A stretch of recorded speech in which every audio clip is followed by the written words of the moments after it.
Now there's even more clarity coming from Israel with the recent statement of the chief of staff saying that we are prepared to occupy territories on the other side of the yellow line. Netanyahu is in crisis. His amnesty or plea deal isn't working very well because, according to some reports in Israel, Netanyahu is being asked to admit guilt.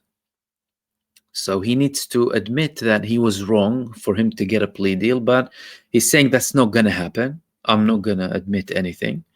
I'm not going to confess. There's nothing wrong, and just take the case off. That's one of the reasons why it's not working very well, which again indicates that he's going to be in even more panic that would lead him to go back to a full-scale barbaric genocide backed by the United States administration and several other corrupt and terrorist administrations in the world. Now, it's likely to happen because Israel is going to be having elections next year too.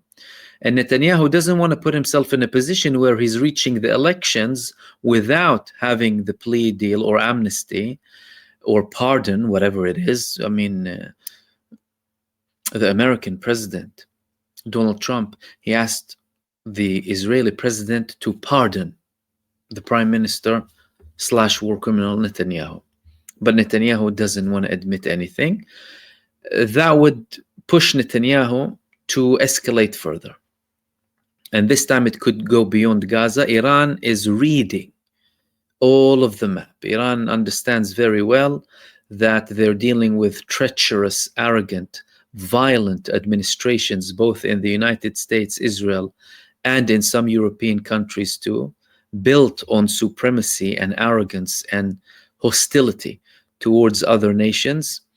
And they know very well that there could be something happening against them that would be having a legitimacy from certain countries.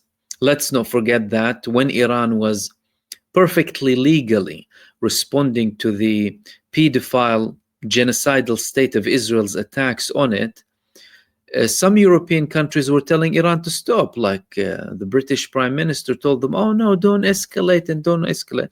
He wouldn't open his mouth, the decrepit, filthy Zionist against Israel, but he would only go towards Iran and tell them, oh, do not respond. Typical arrogance and typical Zionist behavior, depraved. But from an Iranian perspective, they understand the score very well and they're prepared for it.